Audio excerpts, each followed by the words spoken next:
নমস্কাৰ বন্ধু বান্ধৱীসকল আমাৰ ৰাশিফল চেনেলটোলৈ আপোনালোকক স্বাগতম জনাইছোঁ। আজি মই আপোনালোকৰ কাৰণে লৈ আহিছোঁ তুলা ৰাশি জাতক জাতিকাসকলৰ ছেপ্টেম্বৰ মাহৰ সম্পূৰ্ণ ৰাশিফল শিতানটো।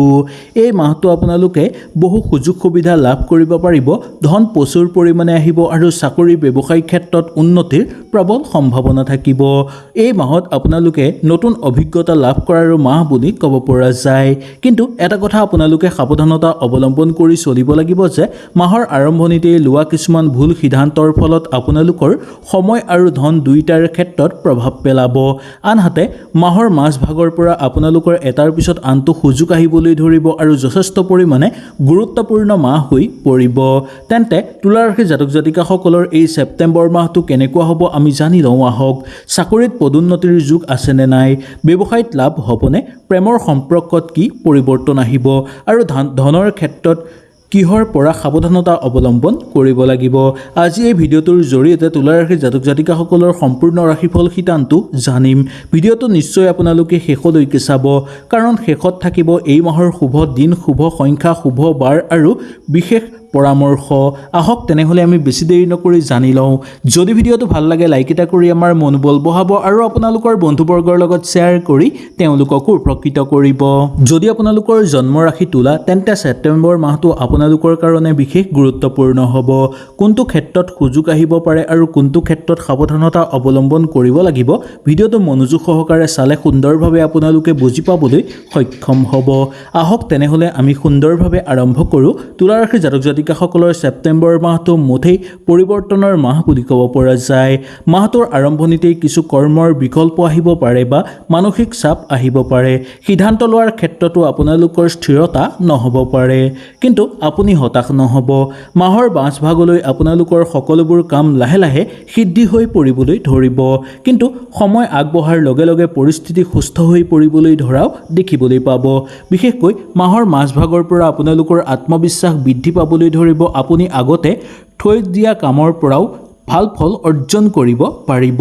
এই মাহত আপোনালোকৰ আটাইতকৈ গুৰুত্বপূৰ্ণ কাম হ'ব নিজৰ সিদ্ধান্তত অটল থকাটো বা স্থিৰ থকাটো। আনৰ মতামত শুনিবলৈ গৈ আপোনালোকৰ যাতে নিজৰ ক্ষতি নহয় তাৰ প্ৰতি বিশেষকৈ গুৰুত্ব দিব লাগিব। আনৰ পৰামৰ্শ ল'ব, কিন্তু কাম কৰিলে নিজৰ মগজুদিহে আপোনালোকে কৰিব লাগিব। এতিয়া আমি জানো আহক চাকৰি আৰু কেৰিয়াৰৰ ক্ষেত্ৰত। চাকৰিয়ালসকলৰ কাৰণে ছেপ্টেম্বৰ মাহটো যথেষ্ট গুৰুত্বপূৰ্ণ হ'ব। কৰ্মক্ষেত্ৰত নতুন দায়িত্ব লাভৰ প্ৰবল সম্ভাৱনা আছে। আপোনাৰ কাম কোনো উচ্চপদস্থ ব্যক্তিৰ নজৰ পৰিব পাৰে।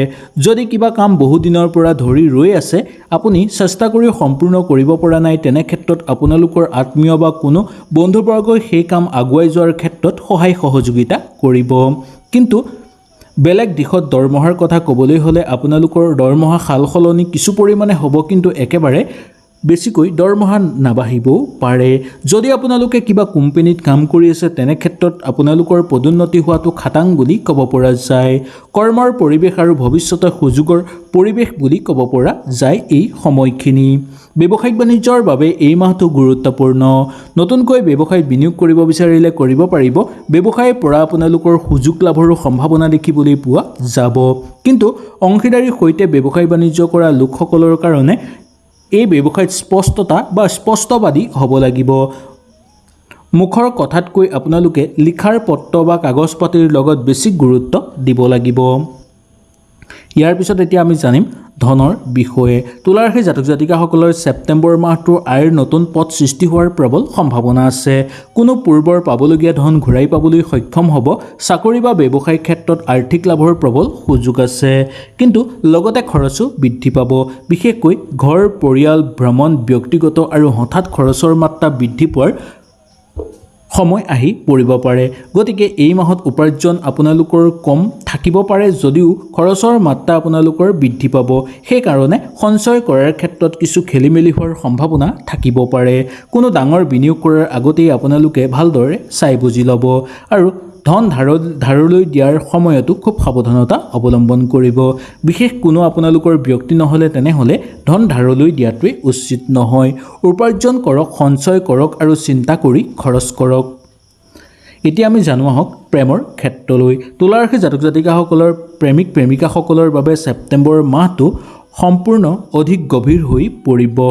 আপোনালোকৰ সংগীৰ সৈতে ভৱিষ্যতৰ সম্পৰ্ক গুৰুত্বপূৰ্ণ হৈ পৰিব, কিন্তু সৰু কথাক লৈ ভুল বুজাবুজি সৃষ্টি হ'ব পাৰে। বিশেষকৈ খঙৰ সময়ত আপোনালোকে কেতিয়াও কঠোৰ বাক্য ব্যৱহাৰ নকৰিব, কাৰণ এই মুহূৰ্তত কোৱাৰ কথাৰ পিছত আপোনালোকৰ সমস্যা সৃষ্টি হোৱাটো খাটাং বুলি ক'ব পৰা যায়। অবিবাহিত তুলা ৰাশি জাতক জাতিকাসকলৰ কাৰণে বিবাহৰ কথা বতৰা পাতি চাব পাৰে, বা কাৰোবাক যদি প্ৰেমৰ প্ৰস্তাৱ দিম বুলি ভাবিছে তেনে ক্ষেত্ৰত এই মাহত দিব পাৰে। নিশ্চয় ভাল ফলৰ আশা দেখিবলৈ পোৱা যায়। এতিয়া আমি জানিম নতুন সম্পৰ্ক আপোনালোকৰ গঢ় লোৱাৰ সম্ভাৱনা থাকিব পাৰে। বৈবাহিক জীৱনৰ কথা ক'বলৈ হ'লে বৈবাহিক জীৱনত তুলা ৰাশি জাতক জাতিকাসকলৰ ছেপ্টেম্বৰ মাহটো সংগীৰ সহযোগিতা লাভ কৰাৰ প্ৰবল সম্ভাৱনা আছে। পৰিয়ালৰ কোনো গুৰুত্বপূৰ্ণ সিদ্ধান্ত দুয়োজনে মিলি ল'লে সেই সিদ্ধান্ত আপোনালোকৰ অধিক শুভ হৈ পৰিব। যদি কোনো বিষয়ক লৈ আপোনালোকে অভিভাৱ কৰি থাকে বা অভিমান কৰি থাকে তেনে ক্ষেত্ৰত আপোনালোকৰ লোকচান হোৱাৰ সম্ভাৱনা দেখিবলৈ পোৱা যাব। বৈবাহিক জীৱনত অহা সুযোগ বহু হেৰাই পৰিব পাৰে আপোনালোকৰ। শান্তভাৱে কথা পাতক আৰু সৰু সৰু কথাক আপোনালোকে বেছি গুৰুত্ব দিবলৈ চেষ্টা কৰক। পৰিয়ালৰ ক্ষেত্ৰত আপোনালোকৰ দায়িত্ব বৃদ্ধি পাব পাৰে। মনৰ কোনো সমস্যাত আপোনালোকৰ কামত আহিব পাৰে। পৰিয়ালৰ কোনো সমস্যাই সফলতা আনিব আৰু আনন্দিত কৰি তুলিব। ঘৰ সজোৱা, নতুন বস্তু ক্ৰয় কৰা বা ঘৰৰ পৰিৱেশ উন্নত কৰাৰ কথা আপোনালোকে ভাবিব পাৰে, কিন্তু পৰিয়ালৰ কোনো তৃতীয় ব্যক্তিয়ে কথা আপোনালোকে শুনি সিদ্ধান্ত নল'ব। নিজৰ সত্যতা পৰীক্ষা কৰাটো আপোনালোকৰ কাৰণে এই মাহত দৰকাৰ হৈ পৰিব পাৰে। ছাত্ৰ ছাত্ৰীসকলৰ বাবে ছেপ্টেম্বৰ মাহটো পৰিশ্ৰমৰ মাহ। যিসকল লোকে প্ৰতিযোগিতামূলক পৰীক্ষাৰ কাৰণে প্ৰস্তুতি চলাই আছে তেওঁলোকে নিয়মিত অধ্যয়ন কৰিলে ভাল ফল পোৱাটো নিশ্চিত হ'ব। মনোযোগ বিচ্ছিন্ন হৈ পৰিব পাৰে কিবা কথাক লৈ, সেইকাৰণে মনোযোগ দৃঢ় কৰি ৰাখিবলৈ আপোনালোকে চেষ্টা কৰক। সৰু সৰু লক্ষ্যত নিৰ্ধাৰণ কৰিলে আপোনালোকৰ পঢ়াৰ ফল অধিক লাভ কৰিব পাৰিব। স্বাস্থ্যৰ ক্ষেত্ৰত এই মাহটো আপোনালোকৰ দৈনন্দিন স্বৰূপ হিচাপে পাৰ হ'ব। ৰুটিনভাৱে আপোনালোকে কাম কৰিব, ৰুটিনভাৱে টোপনি মাৰিব আৰু খাদ্যভাসো সুন্দৰভাৱে খাবলৈ চেষ্টা কৰিব। এনে কৰিলে সকলোবোৰ আপোনালোকৰ ঠিক হৈ পৰিব। মানসিক চাপ লাহে লাহে দূৰ হৈ পৰিবলৈ ধৰিব আৰু ঘৰত সুখ শান্তি আৰু সমৃদ্ধি বৃদ্ধি পাবলৈ ধৰিব। ঘৰৰ কোনো লোকৰ যদি স্বাস্থ্যৰ হঠাৎ অৱনতি ঘটে তেনে ক্ষেত্ৰত ডক্তৰৰ পৰামৰ্শ ল'বলৈ আপোনালোকে একেবাৰে পলম নকৰিব। ছেপ্টেম্বৰ মাহটো চাকৰি আৰু ব্যৱসায়ৰ কাৰণে ব্যৱসায়ৰ ভিত্তিত ভ্ৰমণৰ সম্ভাৱনা থাকিব। কিছুমান তুলা ৰাশিৰ জাতক জাতিকাসকলৰ এই ভ্ৰমণৰ ফলত নতুন যোগাযোগ সৃষ্টি হ'বলৈ ধৰিব আৰু নতুন সুযোগৰ কাৰণ হৈও পৰিব পাৰে। সম্পত্তিৰ ক্ষেত্ৰত পৰিকল্পনা কৰি চাব পাৰে বা সম্পত্তি ক্ৰয় কৰাৰ কাৰণেও আপোনালোকে চিন্তা ভাৱনা কৰি চাব পাৰে। ঘৰুৱা ক্ষেত্ৰত কিবা নতুন পৰিকল্পনা কৰিলে আপোনালোকে মংগলময় হিচাপে কৰি সম্পূৰ্ণ কৰিব পাৰিব। ছেপ্টেম্বৰ মাহটো আপোনালোকৰ শান্তভাৱে পাৰ কৰিবলৈ চেষ্টা কৰিব। সপ্তাহৰ প্ৰথম ভাগটো অসুস্থতা থাকিব পাৰে, কৰ্মৰ কিছু চাপ থাকিব পাৰে বা সম্পৰ্কৰ ক্ষেত্ৰত কিছু গুৰুত্বপূৰ্ণ থাকিব। ইয়াৰ লগতে খৰখেদা আপোনালোকৰ হ'ব পাৰে কিছু কিছু ক্ষেত্ৰত। দ্বিতীয় সপ্তাহত হ'ব চাকৰি ব্যৱসায় ধনৰ ক্ষেত্ৰত নতুন সুযোগ লাভ। তৃতীয় সপ্তাহত হ'ব প্ৰেম পৰিয়ালৰ ক্ষেত্ৰত কথা বতৰা পাতোঁতে সংবেদনশীল হৈ চলিব লাগিব। চতুৰ্থ সপ্তাহত আপুনি বহুদিন ধৰি অপেক্ষা কৰি থকা কামৰ পৰা সুফল পোৱাৰ প্ৰবল সম্ভাৱনা থাকিব। এই সময়ছোৱাত আপোনালোকৰ লগে লগে আত্মবিশ্বাসো বৃদ্ধি পাবলৈ ধৰিব।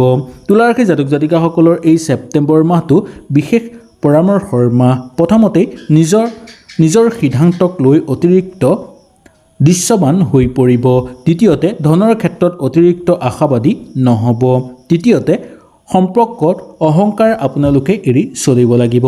চতুৰ্থতে যি সুযোগ আপোনাৰ সন্মুখলৈ আহিব সেই সুযোগ ভালদৰে পৰীক্ষা কৰিহে ল'ব, কাৰণ এই মাহত আপোনালোকৰ জীৱনত পৰিৱৰ্তনৰ ফলত কিছু গুৰুত্বপূৰ্ণ সিদ্ধান্ত লোৱাৰ সুযোগ আহি পৰিব।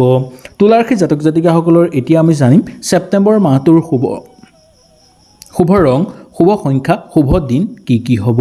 শুভ সংখ্যা হ'ব 6 আৰু 9। তাৰিখ হিচাপে ক'বলৈ হ'লেও 6 তাৰিখ আৰু 9 তাৰিখ। শুভ দিন হ'ব শুক্ৰবাৰ। শুভ ৰং আপোনালোকৰ হ'ব পাতল নীলা আৰু বগা। গতিকে তুলা ৰাশি জাতক জাতিকাসকলৰ এই ছেপ্টেম্বৰ মাহটো একেবাৰে সাধাৰণ মাহ বুলি ক'ব পৰা যায়। এই মাহত পৰিশ্ৰমৰ ফল পাবলৈ সক্ষম হ'ব, নতুন সুযোগৰ মাহ হ'বলৈ গৈ আছে আৰু লগতে নতুন সুযোগ আহিবলৈ ধৰিব আপোনালোকৰ জীৱনলৈ। জীৱনত গুৰুত্বপূৰ্ণ সিদ্ধান্ত লোৱাৰ সময় আপোনালোকৰ আহি পৰিছে। মাথো এটা বাক্য আপোনালোকে মনত ৰাখিব, ধৈৰ্য ৰাখক, সঠিক সিদ্ধান্ত লওক, সুযোগ আহিব আপোনালোকৰ হাতৰ মুঠিত। আপোনালোকৰ ৰাশি যদি তোলা হয় তেন্তে কমেণ্টত লিখক জয় মা লক্ষ্মী। তেনেহ'লে আজিলৈ আপোনালোকৰ ওচৰৰ পৰা বিদায় লৈছোঁ। কালিলৈ পুনৰ আপোনালোকক লগ পোৱাৰ প্ৰতিশ্ৰুতিৰে আজিলৈ নমস্কাৰ।